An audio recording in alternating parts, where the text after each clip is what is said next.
All right, let's talk about building muscle. If you've spent any time in a gym, you know it's just a world of rules, myths, a ton of confusion, right? Well, today, we're going to cut right through all that noise. We're getting straight to the real science of how your muscles actually grow. You know the scene.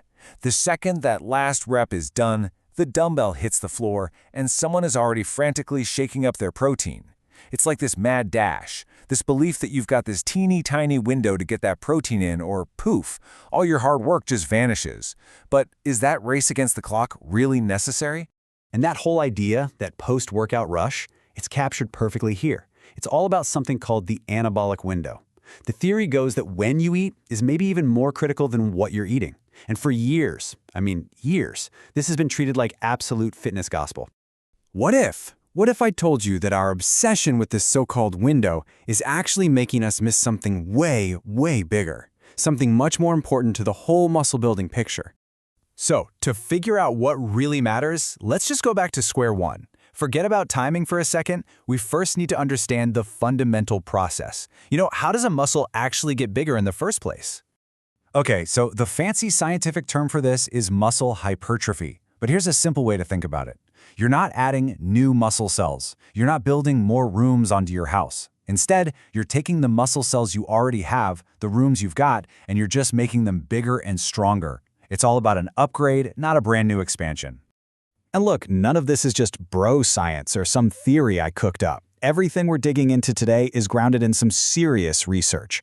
We're talking about work from the absolute leaders in the field, people like Dr. Brad Schoenfeld. So yeah, this isn't just gym lore. This is real, lab-tested physiology. Okay, here's something that trips up so many people, especially when they're starting out.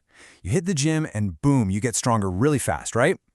But, and this is a big but, that first surge in strength, it's not actually from bigger muscles. Nope, it's your brain, your nervous system, just getting way more efficient at using the muscle you've already got.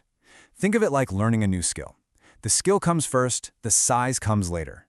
So, if we want to get those muscle cells bigger, if we want hypertrophy, how do we do it?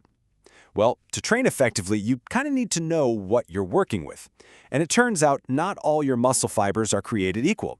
They actually fall into two main camps. And this chart lays it all out. On one side, you've got your type 1 fibers. Think of these as your long-distance runners. They can go and go, but they're not super powerful.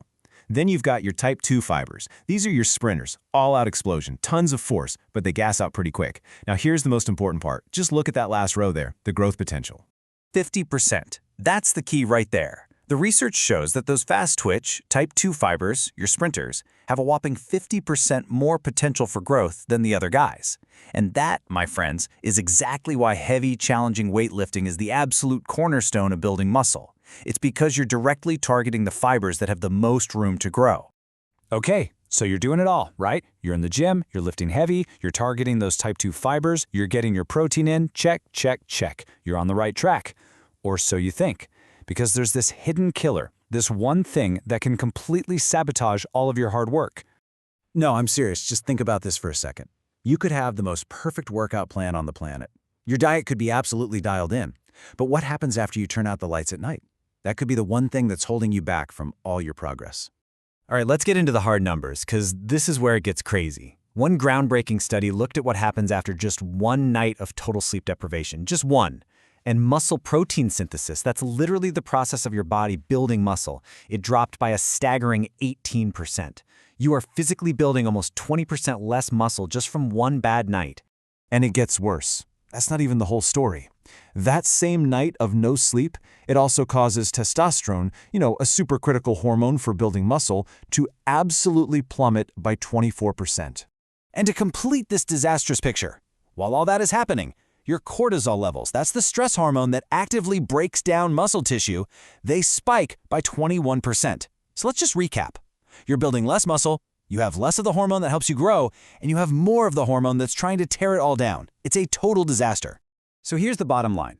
It's really this simple. A lack of sleep basically flips a switch in your body. It takes you out of an anabolic, or building up, state, and shoves you right into a catabolic, or breaking down state.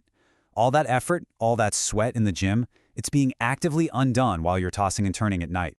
So what does this all mean? What's the big takeaway here? Well, it means while the entire fitness world is obsessing over a tiny 30-minute anabolic window after a workout, the real science is screaming that there's a much, much bigger window to worry about.